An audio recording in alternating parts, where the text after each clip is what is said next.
Okay, great. So I think I just wanted to start off today's meeting. Oh, here comes Kirsten. Morning. Good morning. How are you? Good. How are you? Eating M&Ms. Oh. Busted. It's okay. Whatever you have to do to get through the day.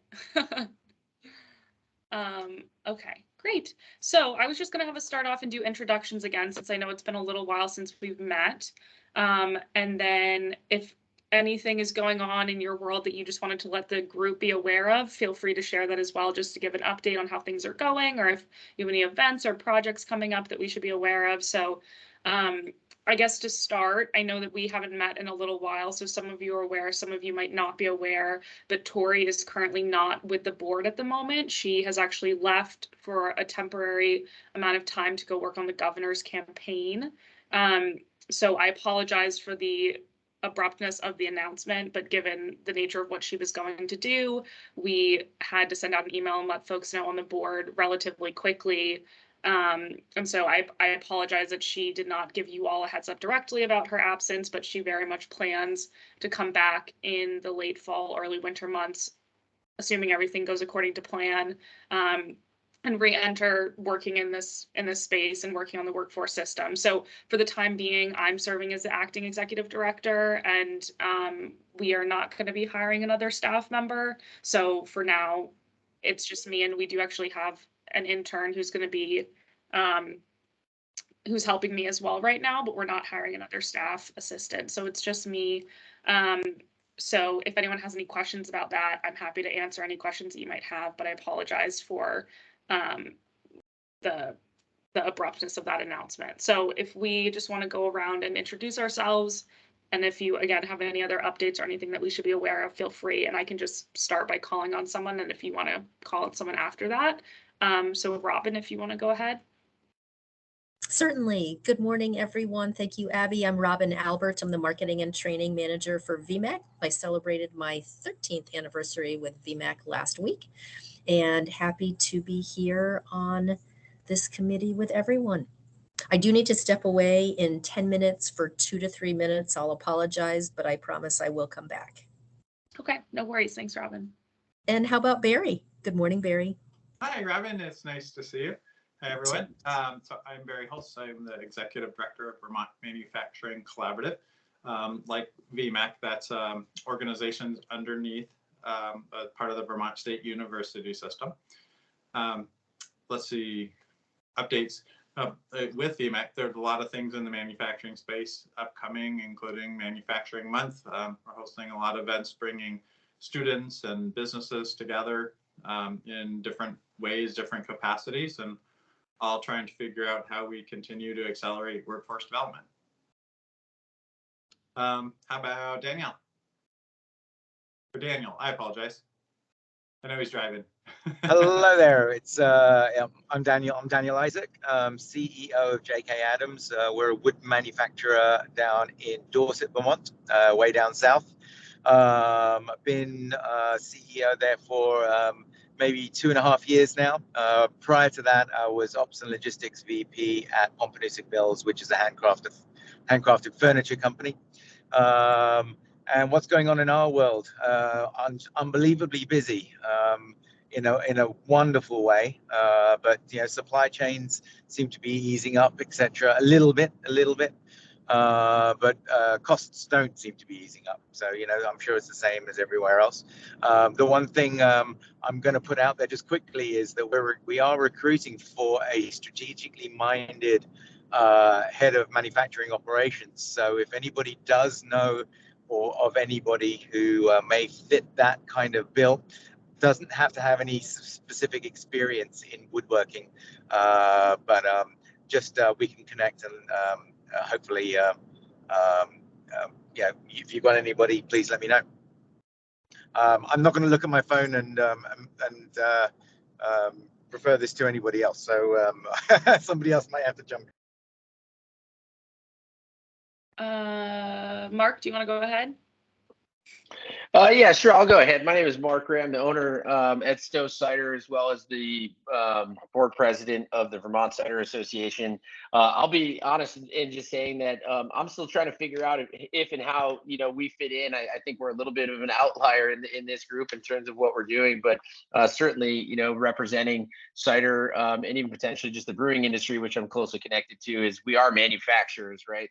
But it may be slightly different than what everybody else here is doing to some degree. So I'm happy to continue to be a part of the calls and offer what I can for background from the alcohol industry, if that seems valuable. We were seeing a lot of similar challenges, I think, in staffing, and we're starting to see some, I think, market correction across the industry, both on the national and regional and local level, in terms of seeing a large boom for our space in 2020 and 2021. People were consuming a vast amount of alcohol, I think, and some of the producers who were able to go into cans had an advantage that some of the microbreweries might not have had, and a lot of the supply chains affected some of the macros more, believe it or not, than the regionals. And so we're seeing some market balancing and correction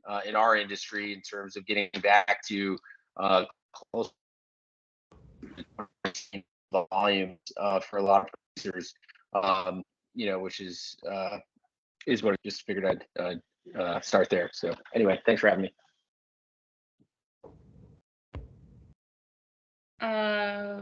I guess, Kirsten, do you want to go ahead? Sure. Good morning. I'm Kirsten Bourgeois. I am Director of Industry Affairs and Marketing for Dairy Farmers of America in St. Albans. We also have transportation terminals in Shoreham, Irisburg, and Enosburg, Vermont. We actually are holding a job fair on the 27th. Hopefully that will help bring in some good candidates and maybe some new team members. Like so many others, we're still looking for workers. I think I've mentioned it to this group before. We're 24/7. Cows don't stop milking, are producing milk, and our drivers are on the road every single day. We run obviously 3 shifts, and it's that second and third shift, those slots that are most difficult to fill. Beyond that, we've been doing very well. Folks have like cider. People have been demanding and utilizing a lot of dairy products. So I would say that consumption is high. But again, the labor concerns are still something that we're dealing with.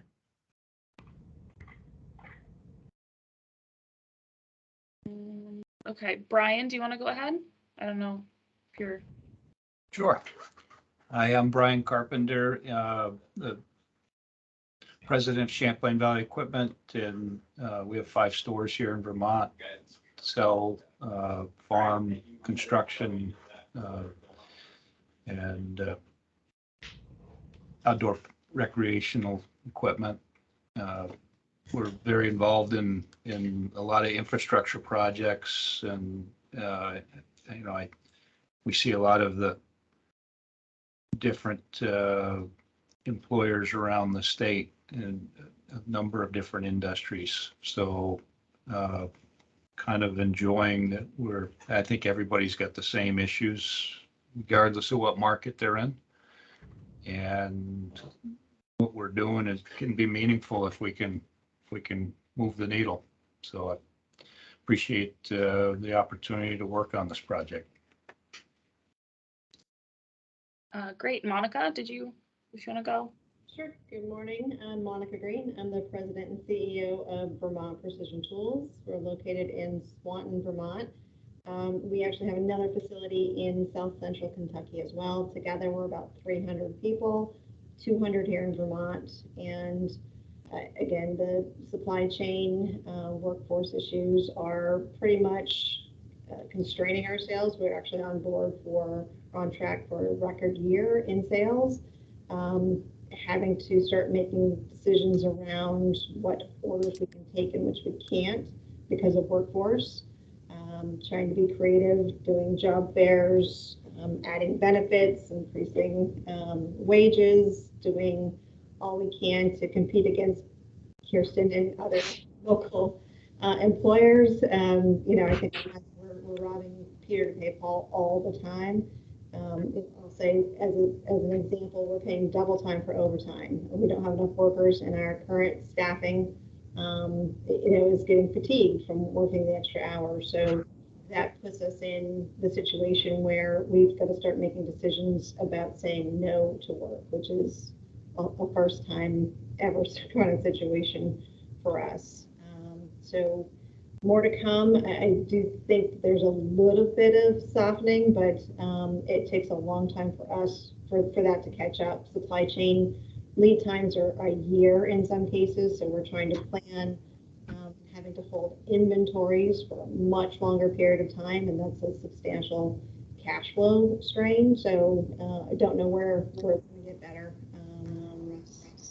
first, but our eye is on technology and automation to hopefully reduce the reliance on manual labor. Great, thanks, Monica. And Meg? Yeah, I'm Meg Hammond. I'm Executive Director at Generator, the makerspace in Burlington. We've been working on workforce development. We've been doing workforce development without really calling it that for some time. And our numbers are not extremely high of who we're turning out. But this year we really put a huge focus on that. I mean, this past fiscal year that just ended, and have raised a bunch of money to go through a renovation in our space. So we're building out 2 dedicated classrooms, focusing on rapid prototyping tools, kind of like entry-level exposure to technology, tools, design, moving into machinery, CNC. We've increased our CNC router training to get more CNC operators up and running. We have a metal shop here. We have, everything from, I think I've spoke to all of you about our space, but jewelry, sewing, metal shop. We work in the arts space as well as technology. All types of makers, which is interesting to me that some people come in with a certain type of maybe in the arts, but then they end up falling into understanding software, from the CAD and CAM and Adobe Suite realms, and see a different future for themselves. So we also connect with whether it's working with Barry or Champlain College or CCV, and trying to get to a place where our programs here, where some people come off the streets, or we also do school, we work with high schools and middle schools for exposure, but then be able to get our programming to become certificate, hand out certificates of value at the end of the day, to work closer with the employers to maybe increase employee options, which of course is a slow process. So, can't solve anyone's need today, of course.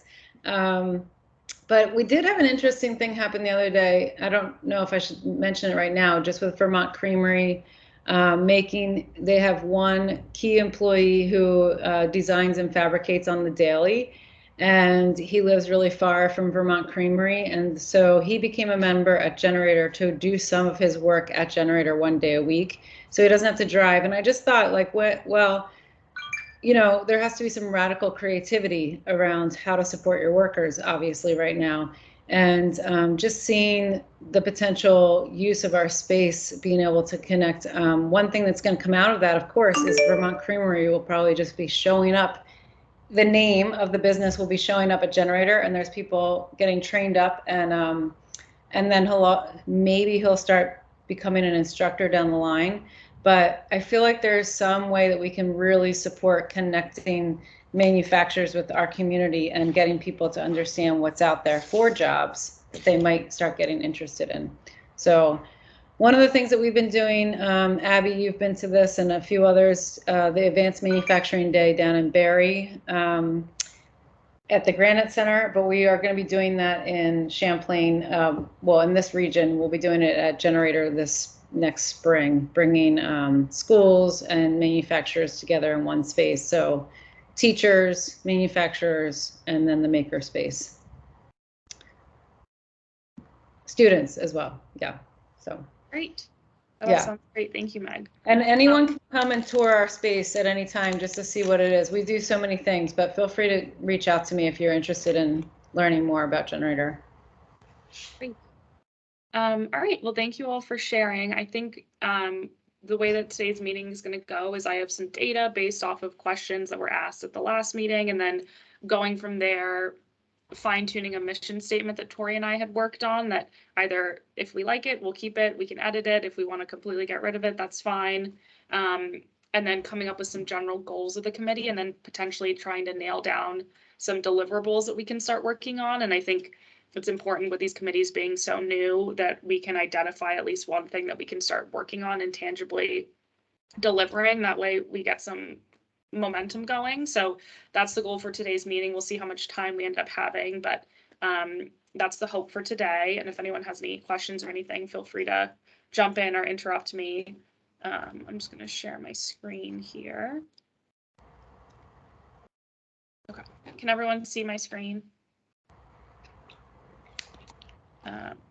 I can't see you all, so if someone could just say Yes. if you can see that. Yeah, we can see it. Perfect. Okay. Yeah, it's coming across. Okay, great. So I think one of the things that we had talked about and something that the administration is really focused on is the idea of net new workers. And as you all had just mentioned, going around sharing the things that you all are doing, clearly we just need more workers. And so figuring out how to capture folks, engaging with the folks that are already here, but also making sure that we are adding net new workers to our system so that we can feed them into different pipelines, whether that's manufacturing or agriculture or the hospitality or whatever it may be. So we just went around and collected some data with the help of our intern regarding the colleges and the numbers that we're seeing. So we just wanted to review that today.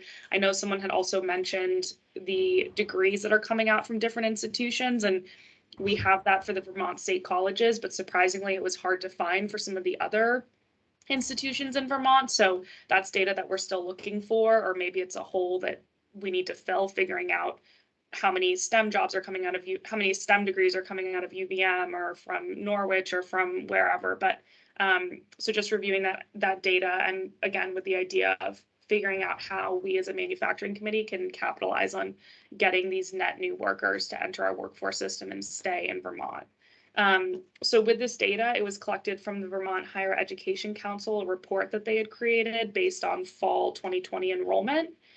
We also have a report from Joyce Manchester with the Legislative Joint Fiscal Office.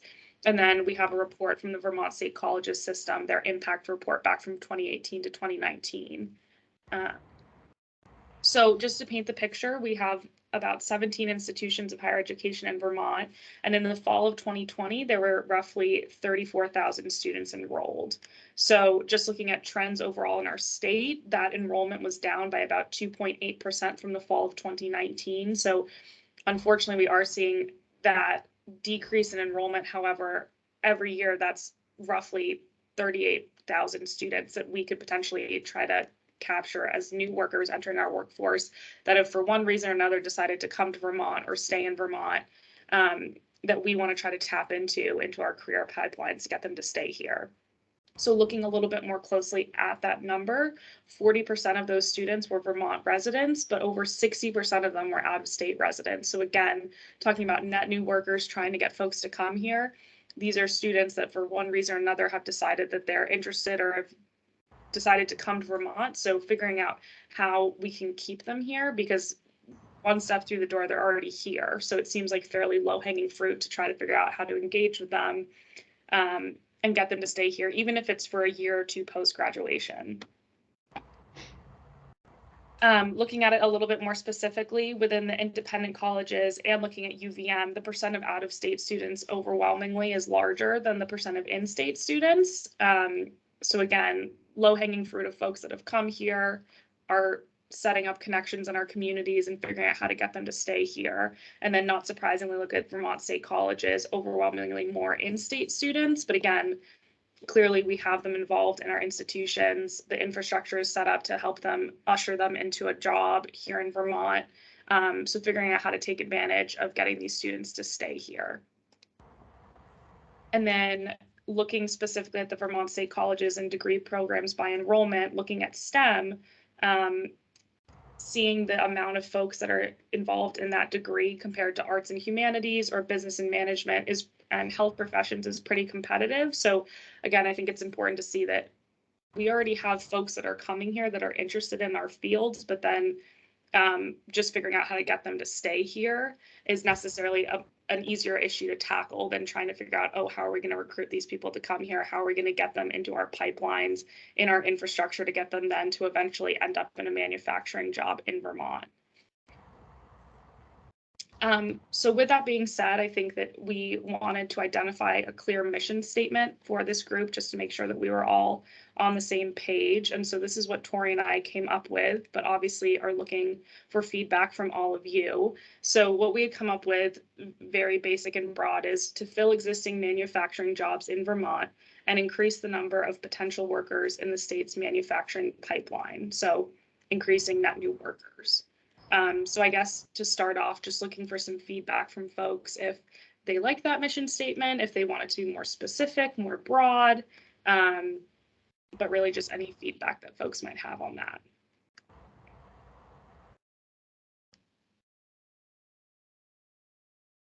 Abby, in addition to increasing, I would also import the word retaining. Okay. Yep, that's good. I as a agree. suggestion. Abby, just one other, I just have one comment. Should there be, in collaboration with partners, or, you know, we as the board aren't going to solely fill existing manufacturing in Vermont. I think it's going to take a lot of partnership collaboration. I don't know if that, where that fits in, but I think it's important to include that as well. Yeah, Or something to that effect as well. Right, working to acknowledge the partners in the state that we can use to work towards this mission, since the 10 of us here are not going to solve the issues by ourselves. I agree. Okay. Anyone else? Does that seem too broad to folks, or are there any other issue areas that we really want to focus in on with our mission statement? Or I'm wondering, you know, increase the number of potential workers. I wonder if there needs to be something more explicit about education or skilled workers, or some, I don't know if there's anything in there that needs to be more explicit. Okay. But I do like the retaining. Okay, great. Yeah, so I can workshop that based on feedback that you all are providing, and then we can go from there. But I think it's important that we're all on the same page about what our goal is with this committee. Anyone else? No? Okay. I personally like the brevity of that statement, though. I think if you add too much in it, we could wordsmith it a lot, but I think really what a lot of people can handle the training aspect, and we have a lot of training partners and whatnot, but you know, it's getting heads into Vermont, getting bodies here is really something, and pointing them to the different industries. Right. So I personally like the brevity of that statement. Yeah. I agree. Yeah, and I think it's important to note, obviously, and I think, again, this is what the administration is really focusing on with this coming legislative session, is that we can develop all the pipelines and career pathways that we want, but if we don't have the people here, it doesn't really do much good. So figuring out, and I think, again, that's why wanting to share that data from the colleges is so important, because I feel like that's relatively low-hanging fruit. So how can we then figure out how to get those folks that are already here for 2 or 4 years or whatever it may be to then remain here, even if that's just for a year or two. But just increasing the number of bodies that we can get is a really important priority. So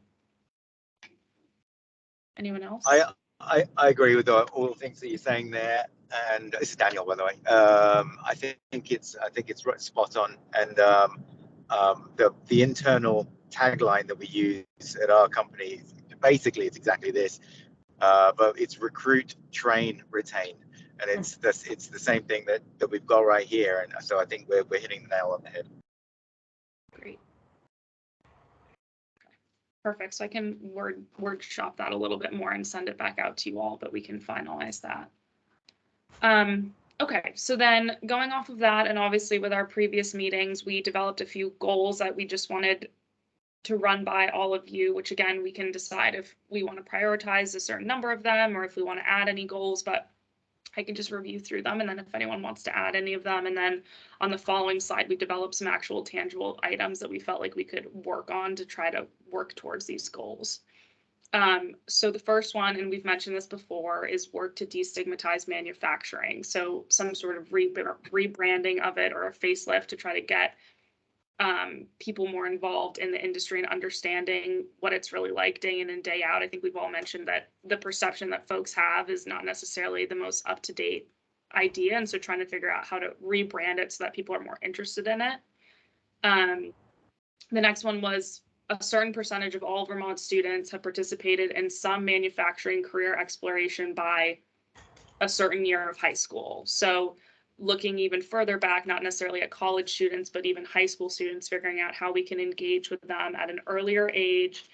And in general, we're aiming to obviously have them get exposed to career exploration in general. But if we wanted to set a goal to have a certain percentage of students by a certain year in high school having exposure to manufacturing, that's great. So kind of like Meg was talking about with the manufacturing day, having those students come in, meet with employers, get a better understanding of what manufacturing is, what it's like in the state, and starting that earlier is definitely really important if we're going to try to get, especially for those kids who might not necessarily want to go on to college and choose a different career path. So setting some sort of benchmark there. Just in general, increase the number of people entering the manufacturing pipeline by blank percentage. Creating a system for feedback between employers and education, the educational infrastructure that we have to better identify and meet what is needed in the sector in real time.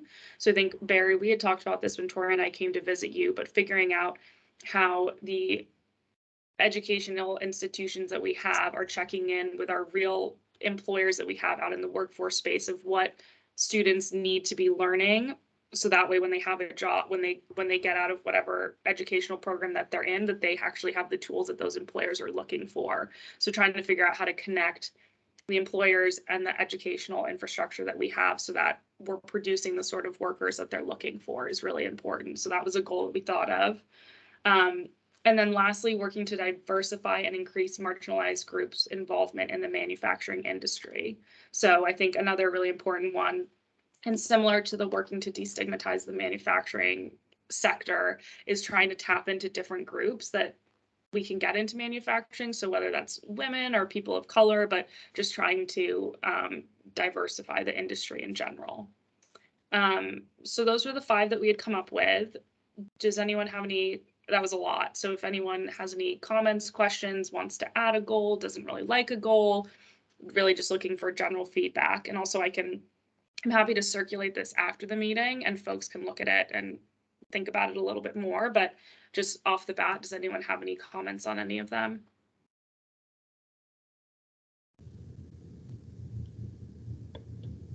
Abby, this is Barry. I think they're really good. You guys did a great job, I think, of listening to a lot of different groups and trying to understand what might be some of the key drivers.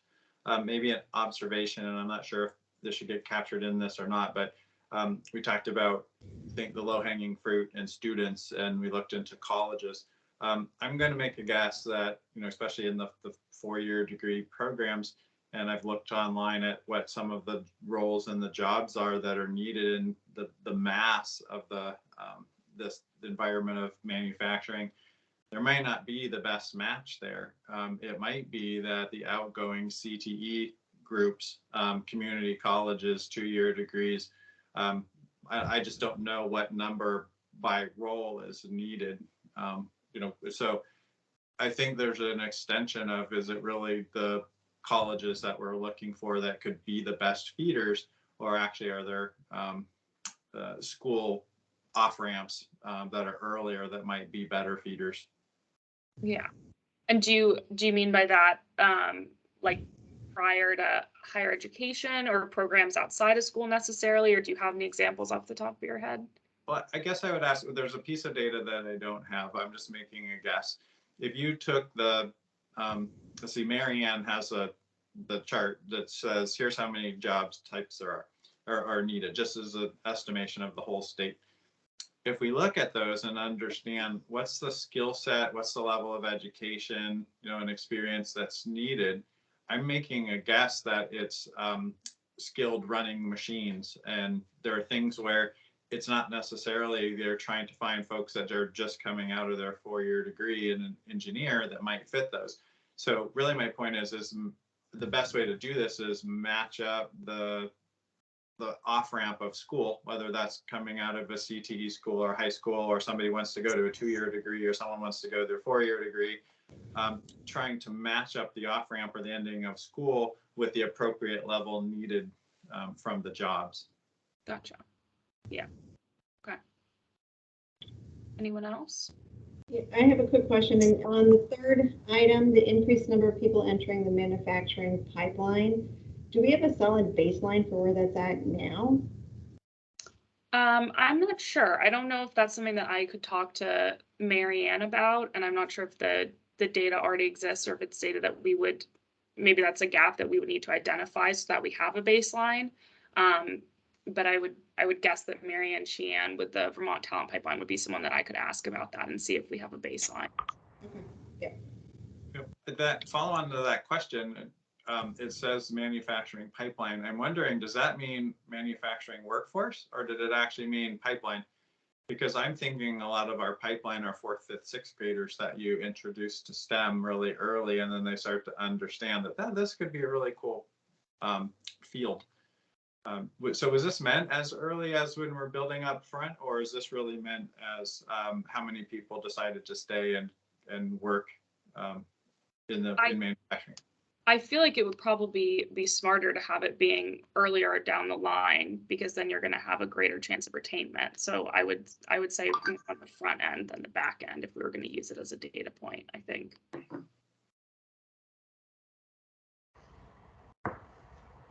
Anyone else? Are there any areas that we feel like maybe we're missing that we want to have other goals, or any of them that we want to specify or anything?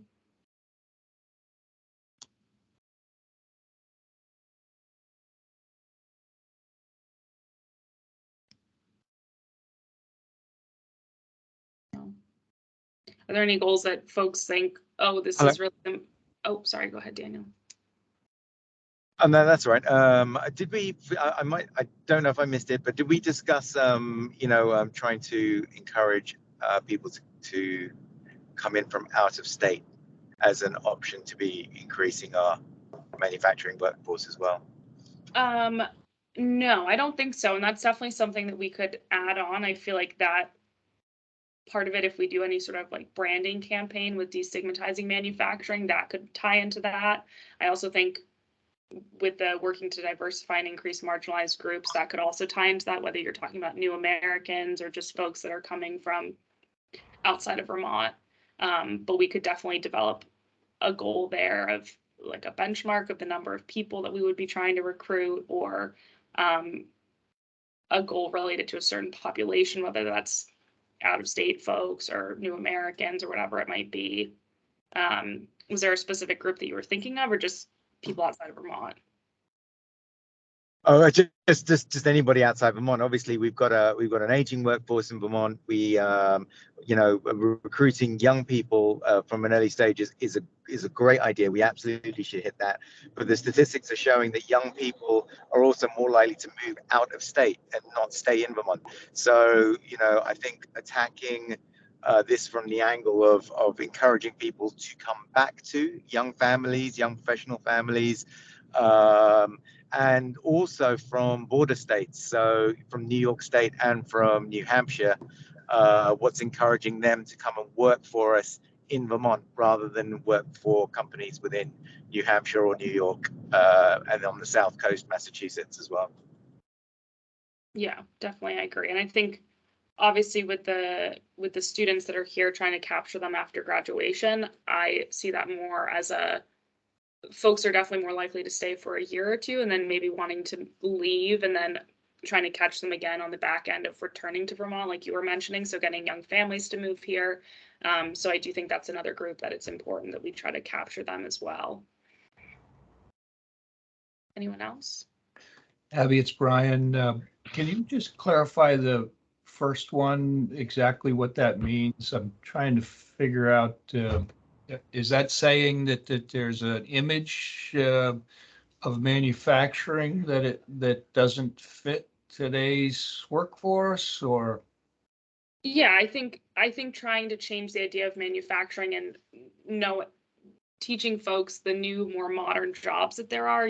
There's not just, I think one of the ones was when we were at the manufacturing day in Barrie and seeing the granite workers. And I think there was an image that was playing, and it was of two older men that had like pickaxes, and they were going at the granite. And I think that for a lot of people, that's the image that they might have in their head for manufacturing. And in reality, that's a part of it, and an important part of it, but there are so many other jobs and opportunities. And I think also showing folks what they can do. And I remember, again, when we went and visited with Barry, him showing us the class that you had where you were teaching kids how to build a snowboard. And so I think putting different examples in front of kids or whoever it is that we're trying to attract into manufacturing, and knowing that there's a diverse array of jobs that you could have and different career paths that you could take with multiple steps of moving up in that career path. So I don't even know if it's changing the image of manufacturing, but expanding it to know that there's so many things or careers that could fall under that category. I don't know, Bear, if you want to speak to that more. Well, the other thing that this bullet point was really coming about with all these conversations that we had about the tech centers and the stigma, and then also the, like, I don't know if it's political or, it becomes the funding travels with the kid in the school. So there's no incentive for any public school to promote the tech centers because it takes money away from the schools.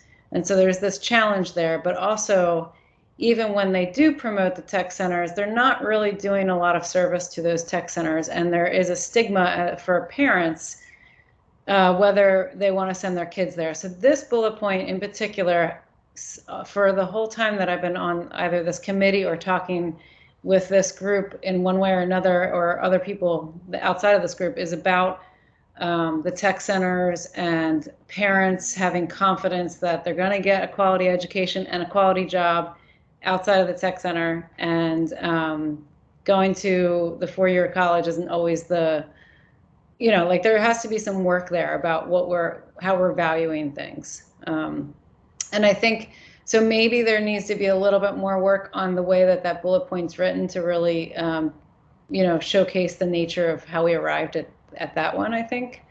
And I think that it's very separate. And I also agree with the comment about promoting the jobs that we do have here to outside of Vermont, because I do agree that that's one way to get workers, Definitely. Yeah, I wanted to support actually both. And I think that bullet one came from both sides. One, what is the perception of folks on what does manufacturing mean in general? And I also agree with Meg on what's the stigma of going to a CTE. And I can tell you this, outside of the CTE path, when I talk to lots and lots of young people, 4th grade through 6th grade, about trying to excite people about STEM and understand what that path is. When I say, I'd ask this in every single group of kids, hey, just generically, is anybody interested in manufacturing? You'll get zero response. And that's because, one, either they don't know what that means, it's too general, or when you dig into, when you get a visceral no, they've been told a lot of times that it's dark, dirty, dangerous in a lot of different ways. And so there is this belief of the old days, exactly like Abby was saying, is when parents and teachers, educators, career counselors hear manufacturing, they often tell young folks, no, that's not something that you want to go do, because there's this image of it's a coal mine, or you're smacking granite, or you're forging something. And so I then ask the question, who here likes to play Minecraft? And I will get 90% to 100% of the students raising their hands going, we love Minecraft. And so then I say, well, what we do here and what we're training at the Advanced Manufacturing Center is essentially we play Minecraft, we do CAD, and then we take that and we design it, and then we're building it in real life, and it's really limited to your imagination. And helping them get exposed and experienced to the world of making things and ideation, design, and crafting it is not the vision or the perception of the past. So I totally agree with what Abby's saying. There is a stigma about what is manufacturing or a brand that needs to change. And it really, educators, again, those young career counselors, for young students and parents. And exactly like what Meg had said, we see that all the time too. I went to Randolph Technical Center and Randolph, what's it called, Union High School. Literally two schools, and they're only separated by a cafeteria. Met with groups from both. And on one side, the kids say, oh, that's where the dumb kids go. And on the other side of the high school, they say, oh, well, that's where the people go that can't do things with their hands. They can't be creative. They just sit there and read books all day. So I really want to highlight, I think both are incredibly necessary channels to go address. Otherwise, we're going to keep running into people don't want to go in here because it has a historical bad rap. Definitely. Anybody else? Any other comments on that or any of the other goals? Or again, any goals that folks want to see coming out of this committee that are not listed here? Any areas that we might be missing? Abby, you hit on this. Oh, go ahead. Oh, sorry. You hit on this under the first bullet, working to destigmatize or change the perception of manufacturing. And we have some really good stories to tell. I mean, somebody brought up Vermont Creamery a little while ago. That's a cool company. Now, I mean, obviously we work with them, so we think they're cool. But they're innovative. They're a B Corp. You know, I think we could do a better job of telling our story. You know, what do we have here? We have, you know, Monica, you know, up the road. We have Barry Calabo down the road. I think we can, I think that would be interesting to a lot of folks to say, in my experience, people go, no kidding, that's what you have there. These are the kind of companies that are in Vermont, because traditionally Vermont is not looked at as a place for, you know, where a lot of manufacturers locate. Yeah, definitely. I would agree. I mean, I remember another one of the groups that was at the manufacturing day at the Granite Museum was the Concept 2 ergs. And so they had like imagery of the rowers going, and you could sit on the erg and understand how it works. And so I think tangible examples like that, especially that you put in front of the kids and who might think that, you know, an Olympic rower is cool. And then seeing how that machinery works is the kind of thing that we have to be showing. To get people excited. And I agree that I think a lot of times, including myself, you see things and you don't even understand that relates back to manufacturing or STEM or whatever it might be. So making that connection is really important. So I think trying to highlight those stories is something that we can definitely do as a tangible deliverable to then have folks see that connection more and get excited about it. Meg, did you have something to say? I did, but then I don't know. I mean, I guess just adding to either the destigmatizing or increasing the number of people entering manufacturing pipeline. I'm just thinking about exposure. I don't know that we need to write anything in here, but one of the things that we work on is just, I mean, even just a tour. Abby, you've done our tour, our demo tours, and it's kind of like having that rowing equipment sitting in front of people. And Barry's been running these awesome tours, and I don't know if we need to be explicit, but I'm just going to say it here about building exposure to the youth. Definitely. Because it is cool. There's tons of hip things like that connect to this new world of manufacturing that we're in, and the kids light up. Definitely. Any other comments about the goals or anything that we're missing here? It sounds like the one that we're focused on right now the most, which maybe it's just because it's at the top of the list, but is the working to destigmatize the sector. So moving on from that, I know we only have a few minutes left, but some of the tangible deliverables that we had thought about which again, I can send this all out and folks can review it and provide more in-depth feedback since I know we only have a few minutes. But for the first one, we thought of some sort of rebranding campaign. So whether that would be on social media or with actual events, like you had just said, Meg, with just increasing exposure. But the right kind of exposure, I think, is also an important factor on that. So with social media, like you had said, Kirsten, of sharing those stories about Vermont Creamery or whatever it might be. And that's things that we can promote on Facebook and Instagram and TikTok. So some sort of rebranding campaign. And then also events. So again, like Barry and Meg were mentioning with tours, trying to increase those sort of events, and whether that's students coming to you all or you all going to students with the rebranding. Can anyone think of any other ideas for the destigmatization or coming up with any more rebranding activities or ideas? You might have captured it here. I agree. There's one where, are we trying to change the word of manufacturing or have it look like there's new and exciting things? I think the more people understand what the local companies are doing and how cool it is and what a day in the life looks like, then the people that can start to envision, oh, I can do that. It's hard to say, hey, using a machine tool or 3D printing or whatever methodology, hey, that's going to be cool or change the brand. But I think one methodology would be, maybe this is what you meant or but said earlier, how do we showcase companies and the cool things that they're doing, and then what does a day in the life look like for for people so they can imagine themselves there in the future. Yeah, definitely. Anyone else? And I think this kind of piggybacks onto it with the second potential action item is setting a benchmark of how many events that we want to host. So adding on to the idea of the manufacturing day, like Meg, you had mentioned, but hosting or assisting in hosting some sort of 5 events. I know that Tori and I went to a conference back in April and they had talked about a series of hosting these summer camps where in the morning, it was general information on career building. So whether that was like resumes or interview skills or whatever it might be. And then in the afternoon, it was focused on a certain sector. So that could be like a manufacturing camp. And so in the morning, you have that general skill building clinic, which I would assume that most parents would be interested in. And then in the afternoon, really focusing on a certain sector. So that's obviously a larger actionable item, but an idea like that where you're engaging kids over the summer with career development with a highlight on manufacturing or whatever sector it might be.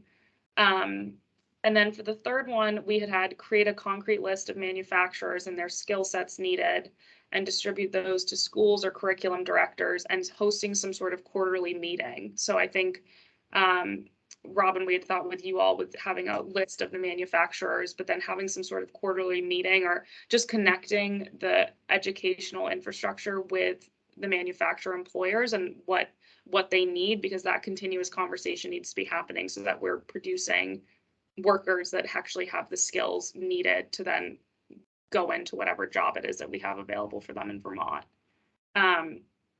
We also had the idea of competency mapping for specific manufacturing jobs. I know that with Vermont Talent Pipeline, there is a graphic that Marianne and her team have developed, but I think trying to really flesh out those career pathways of the different steps that folks can take to get to a career in manufacturing in Vermont, if we wanted to flesh that out, that would be one idea that we could see, especially for folks that are going along in the not as necessarily traditional pathway of getting to a career. And then the last idea was somehow figuring out how to connect women or underrepresented groups with mentors to foster retainment. So again, I think adding on to that idea of exposure, not necessarily just seeing the jobs that are available, but also seeing different people in those jobs and having that mentorship or seeing that is really important if we're going to try to diversify the field. So those were some of the actionable items that we were thinking of. Does anyone have any questions about them, or is there one that's anyone's really excited about that we might want to tackle first, or anything that folks are like, I don't think that would work, or that's too big of a lift, or how do folks feel about those ideas? Abby, it's Brian. I do have a comment on number 1, and I really agree that we need to get the younger generation exposed to what a career what career paths are available in manufacturing. But at the same time that we're targeting the younger population and the counselors in schools, I think we also have to target their parents with a something that shows what that path looks like, so that parents, as they work with their kids, don't feel like the only path is a 4-year college degree. And so I don't know what that looks like, whether that's, I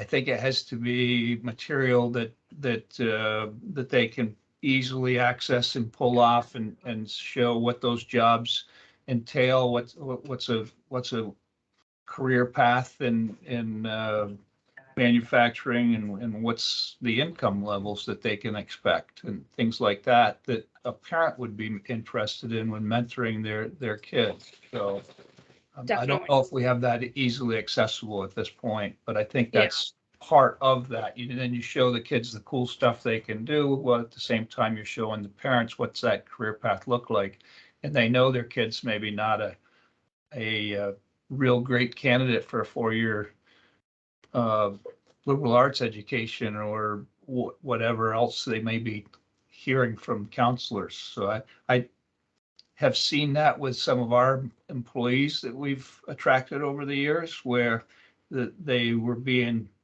funneled away from the tech fields towards a college prep education, and we were able to interest them during the high school years and show them what a career path would look like. And so, anyways, my thoughts on that. Yeah, I agree. And I think it's just as important that you're engaging with the parents, especially at a younger age. Otherwise, even if the kid is interested in it, obviously the parent is going to have influence on them. And I think, again, with this conference that we went to, one of the things that was really successful about this summer camp idea that they had is that half of the day was dedicated to something like manufacturing, but the other half of the day was providing general skill sets, which I feel like most parents would be interested in sending their kids to. So I agree with you, figuring out ways to not only get kids excited, but engaging with their parents to say that they're getting things out of this as well, even if they aren't necessarily on board with their kids up front entering a manufacturing job or whatever it might be. So I think that's a point well noted. Is there anything that's currently being done by some of the other groups out there, VMAC, for example, Vermont State Colleges, that we should support or work with more closely than others? Because a lot of these folks, and I'm thinking of VMAC in particular, have good outreach. They have good staff who are always in these companies, in these manufacturers. Is there something on our action item list that can speak to supporting? Sorry, my email's blowing up here. Supporting what they're doing already, so we're not creating something different. Yeah, I feel like it's that's definitely something that I can look into, but figuring out ongoing efforts, because obviously we don't need to reinvent the wheel here. So if there are already camps that are going on, or efforts like Manufacturing Day, figuring out how we can promote those, or also if we feel like, depending on how they're being run, if we can tweak them a little bit. But yes, I would agree. I think that there's infrastructure already set up, and so figuring out how to just to improve instead of reinvent is important. I agree with that. And Kirsten, Manufacturing Day, which has been brought up a few times, is probably the biggest thing that has a timeline, reinforcing that manufacturing isn't your grandfather's, manufacturing, and how they're high tech, high scale, high paying jobs. And that kind of is the underlying theme.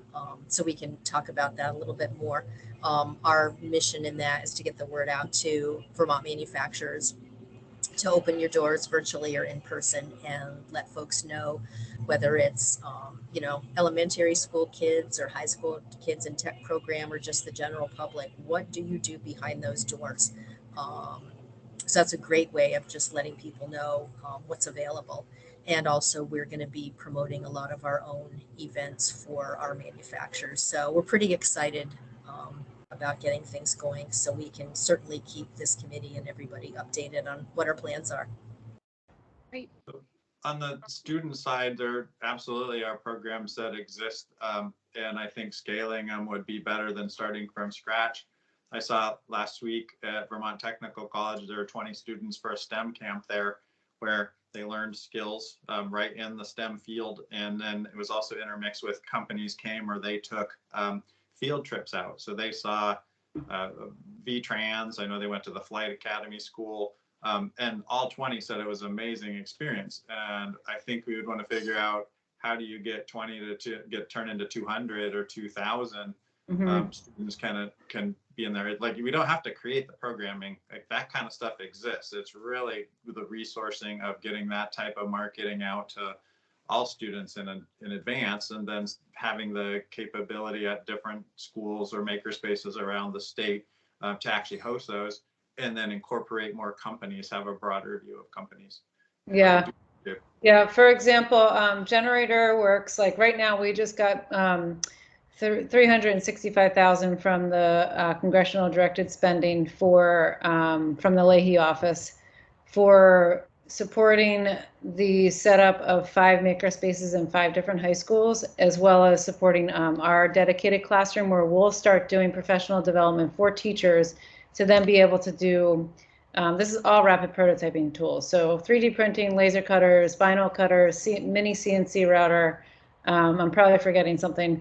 But we would teach the teachers. We're working mainly with the work-based learning coordinators, who are then also running them around to like beta, to all different areas, like going into any of the interests based on the students' interest. But we're talking about a small set of students that are not in the tech center. They're in the high school. And we run the programs here. We have 2 different programs. One is Design Lab, which is kind of a la carte programming for any schools. They can come here, we can go to them. Or Digital Modeling and Fabrication program, which is more like a 6-week program that definitely is in coordination with the work-based learning programs. So it's like flexible pathways is what we're working on in a way. But I agree, Barry, like scaling that, we have a lot of infrastructure that we've been building for 6 years here.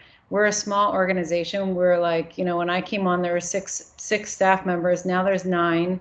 But we could scale not just for Generator, but like how we could do this in a bigger, you know, in a bigger way with more infrastructure. Yeah, definitely. I think, again, we're running camps slightly like manufacturing summer camp, but it's interesting because when I read that, I don't know what that means. Like, what is manufacturing? What happens during the manufacturing part? Is it similar to what we're doing that we call fabrication, or, you know? Yeah, I think ideally you'd have different, I think in my mind, I would see it as different employers would be coming in at different days and exposing kids to what they're doing. Yeah, gotcha. Or even traveling to different places, but again, it's that exposure. So I want to be cautious of everyone's time, but I think something that both of you had touched on, Barry and Meg, is important is scaling instead of reinventing the wheels. But I think it sounds like also maybe coming up with a clear picture of what's already going on in regards to engaging with kids and students at a younger age, because not needing to do a heavier lift than we already have of creating those things, and the infrastructure is already there. I agree. So I'm going to go ahead and I will send out the goals and the action items in the mission statement. And if anyone has any other feedback that they want to review, feel free to send it back to me and then I can fine tune them for our next meeting. Does anyone have any final thoughts or anything before we close for today? No? Okay, great. Well, I hope everyone has a great weekend. Enjoy the sunshine, and I will follow up with more information. Thanks, Thank Abby. you. Thank you, Abby. Bye-bye. See you all.